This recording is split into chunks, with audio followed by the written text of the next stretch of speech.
সাদেক কায়েম তার কর্মযজ্ঞ শুরু করেছেন, রাজনৈতিক কর্মযজ্ঞ।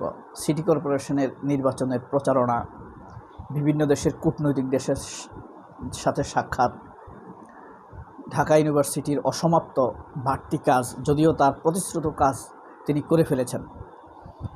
বিয়ে হলো মাত্র 2 দিন, এখনও তার গায়ে বিয়ের বডি স্প্রের গন্ধ যায় নাই, এখনও তার রং শুকায় নাই, রং শুকানোর সময় এখনও হয় নাই।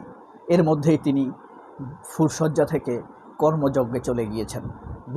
বিবাহের বিছানা থেকে একদমে পুরোপুরি তার পেশাদার রাজনৈতিক মঞ্চে। একজন আগাগোড়া কমপ্লিট স্টুডেন্ট এখনও সাদেক কায়েম, কিন্তু তিনি এমন এক দায়িত্ব নিয়েছেন যেটা ভবিষ্যতের তুলনাযোগ্য দায়িত্ব হিসেবে প্রতিফলিত হবে। সাদেক কায়েম এমন এক সময় ডাকসুর ভিপি হয়েছেন যখন কোনো রাজনৈতিক সরকার ক্ষমতায় ছিল না। যদি রাজনৈতিক সরকার ক্ষমতায় থাকতো তাহলে বোঝা যেত যে রাজনৈতিক প্রভাব ছিল, এই ছিল সেই ছিল। একটি নিরপেক্ষ সরকার ক্ষমতায় থাকা অবস্থায় বাংলাদেশের যতগুলো ইউনিভার্সিটির নির্বাচন হয়েছে সবগুলোতেই অধিকাংশ 90% পজিশনে শিবির জিতেছে। নিশ্চয়ই তাদের প্রতি মানুষের ট্রাস্ট, আস্থা, ভালোবাসা, নির্ভরতা ছিল বলেই ছাত্রছাত্রীরা ভোট দিয়েছে। ঢাকা ইউনিভার্সিটির ছাত্রছাত্রীরা বিদেশের ছাত্রছাত্রীর মতো না, প্রাইভেট ইউনিভার্সিটির ছাত্রছাত্রীদের মতো না। এরা প্রান্তিক লেভেল, প্রত্যন্ত গ্রাম থেকে আসা, কৃষক কামার কুমারের লেভেল থেকে আসা, ছোট ক্ষুদ্র ব্যবসায়ী থেকে।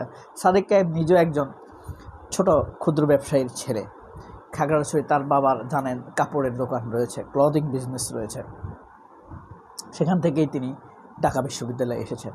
তার সাথে 40,000 ছাত্রছাত্রী, প্রত্যন্ত গ্রামের ছাত্রছাত্রীরা তুলনা করেছে। ঢাকা ইউনিভার্সিটির পস স্টুডেন্ট আছে, সংখ্যায় তো খুবই কম, শতকরা 1000-এ 1-2 পস স্টুডেন্ট, তাই না?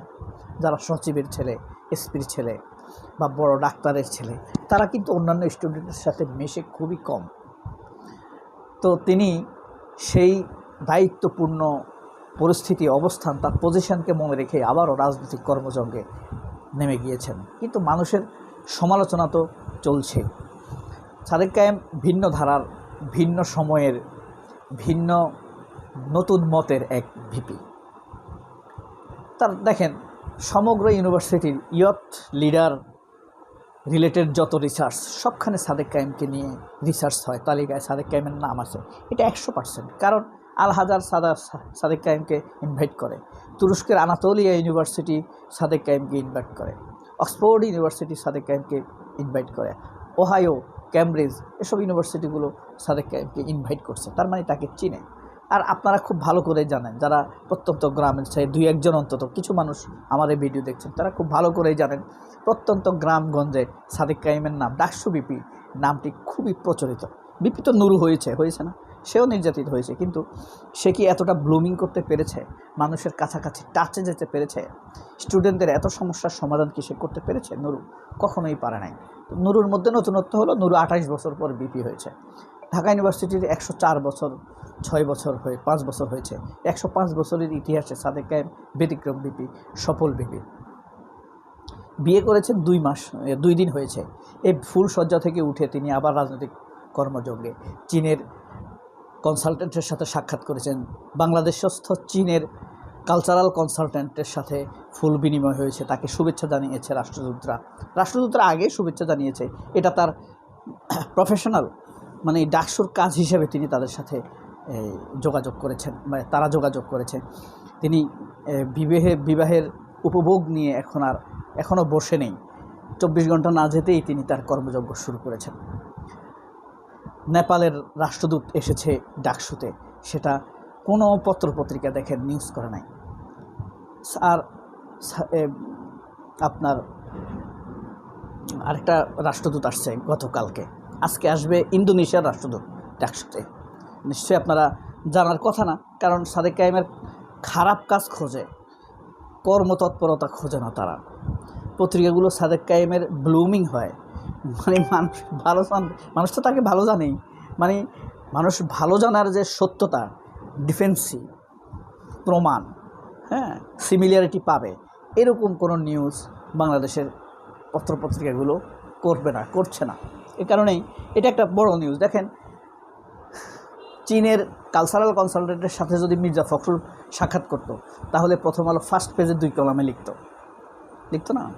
যদি নুরুর সাথে সাক্ষাৎ হতো কোনো সৌদি আরবের পিয়নের, তাহলে সেটা নিউজ হতো।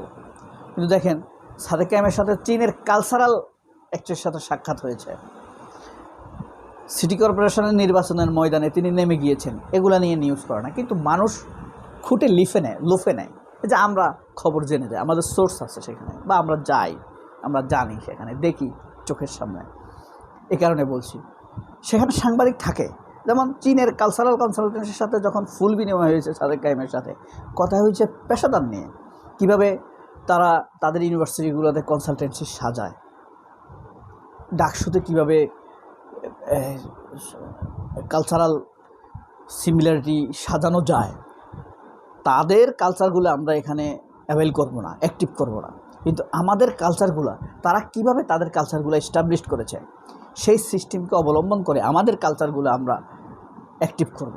আমাদের কালচারকে ইখতিয়ারউদ্দিন মোহাম্মদ বখতিয়ার খলজি, আমাদের কালচারকে শাহজালাল, শাহপরান, শাহ মাকদুম, বাইজিদ বুস্তানির পুণ্যভূমি, এখানে আমরা তাদের কালচারটাই তো দেখতে চাইব। আমরা তো পূজা পার্বণ এসব দেখতে চাই না। যেমন আমাদের দেশে কলকাতাতে রবীন্দ্রনাথ ঠাকুরের জন্মদিন পালন করে 3 দিন ধরে, আর বাংলাদেশে শেখ হাসিনা রবীন্দ্রনাথের জন্মদিন পালন করে 7 দিন ধরে। রবীন্দ্রনাথের র্যালি হয় আপনার এই যে পয়লা বৈশাখের র্যালি হয়, আর আনন্দবাজার পত্রিকার নিউজ করে যে বাংলাদেশের এই পয়লা বৈশাখের র্যালি যেন দুর্গার এক পুনর্বাসন, অর্থাৎ দুর্গারে এত বেশি স্মরণ করে, তাদের পূজার পার্বণের পুনর্বাসন হিসাবে তারা সাব্যস্ত করে। রবীন্দ্রনাথকে হিন্দু জমিদাররাও এত বেশি, কলকাতার হিন্দুরাও এত বেশি স্মরণ করে না, যে বাংলাদেশের বামপন্থীরা এত বেশি স্মরণ করে। অথচ রবীন্দ্রনাথ হলো আগা গোড়া একজন পুঁজিবাদী, ভয়ঙ্কর, প্রজা বিনাশী, প্রজা হৈতাশী কবি ছিল না সে। তাদের ছিল আজে বাজে সব ব্যবসা, মেয়েদের ব্যবসা ছিল, নারীর ব্যবসা ছিল তাদের সোনাগাছিতে কলকাতার। এটা এখন স্পষ্ট। সে আজাইরা ছিল, বসে বসে লিখছে, 65 বছর যাবৎ লিখছে একটা মানুষ, তারপরে হিট হয় না তার লেখা। নজরুল মাত্র 14 বছর লেখালেখি করেছেন, 35-36 বছর বয়সে সে তো আপনার মানসিকভাবে অসুস্থ হয়ে গিয়েছেন। তার লেখা দেখেন, নজরুলের সবগুলোই হিট। মির্জা ফখরুল বলে রবীন্দ্রনাথের কারণে নাকি এবার ফসল ভালো হবে। এই চলে। সাদেক কায়েমের জন্য শুভকামনা। সবাই অনেক ভালো থাকবেন। আল্লাহ হাফেজ। সালাম আলাইকুম।